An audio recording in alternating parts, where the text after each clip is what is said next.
En août 1884, un groupe de 5 tout premiers finalistes du collège de Nyack de New York, aux États-Unis d'Amérique, nous citons John A. Condy, J.G. Sons, Gerrich Frank, Pearson et Quell William, arriva au Congo.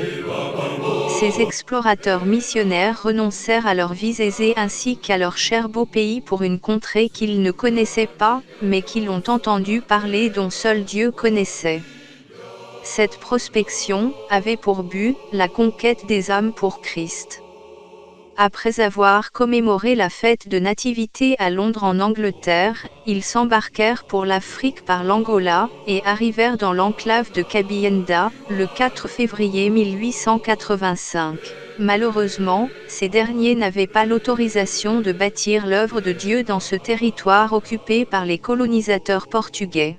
C'est ainsi qu'au mois de décembre 1888, après leur formation pastorale et missionnaire à Nyack College, d'autres missionnaires débarquèrent à Matadi et traversèrent de l'autre rive du fleuve Congo et arrivèrent jusqu'à Congo-Dia-Elwezi, mais non accueillis par les originaires de ce coin. À Gangila, le chef du village voulait savoir en leur demanda au travers des signes, qui étaient-ils, d'où ils venaient. Ils répondirent difficilement au travers des gestes, qu'ils étaient des missionnaires contrairement aux colons blancs. C'est ainsi qu'ils y organisèrent le tout premier poste missionnaire de la CMA au Congo. Ils étaient butés à plusieurs difficultés, notamment la communication avec les autochtones, le manque de personnes qualifiées qui pouvaient les aider dans les travaux d'implantation de leur mission, l'apprentissage alphabétique aux autochtones, l'adaptation de cultures de part et d'autre.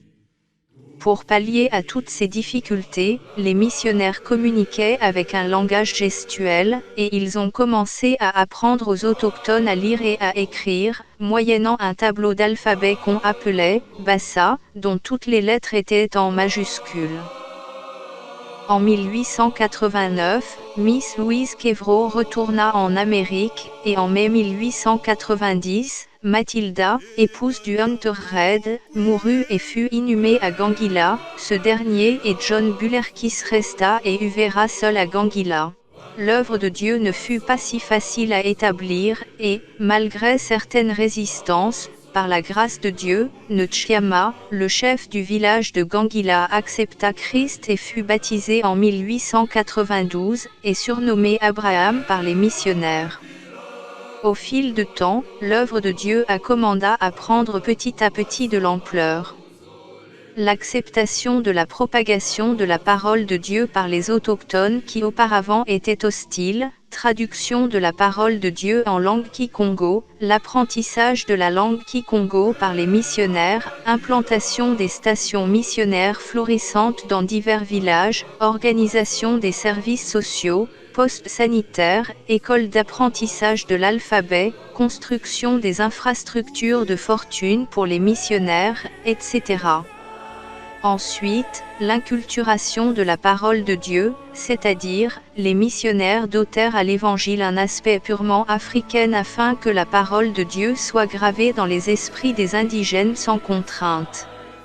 Cela était observé par les prédications, cantiques, prières, déroulement du culte, enseignement biblique, cure d'âme. Partant de là, l'œuvre de la CMA s'est avérée un facteur de changement destructif face aux coutumes et habitudes considérées d'immoralité en face de la loi divine et au processus de l'innovation sociale. Parmi plusieurs personnes qui furent baptisées on compte un certain Kikela de son surnom Red par les missionnaires, et par défaut de prononciation, les autochtones l'appelèrent Luidi au lieu de Red. Celui-ci était le premier converti de l'œuvre missionnaire et était la première personne qui a servi Dieu comme catéchiste de l'église CMA Congo. Les sites créés feront naître l'église CMA au Congo qui commença à prendre de l'ampleur vers la fin des années 1892.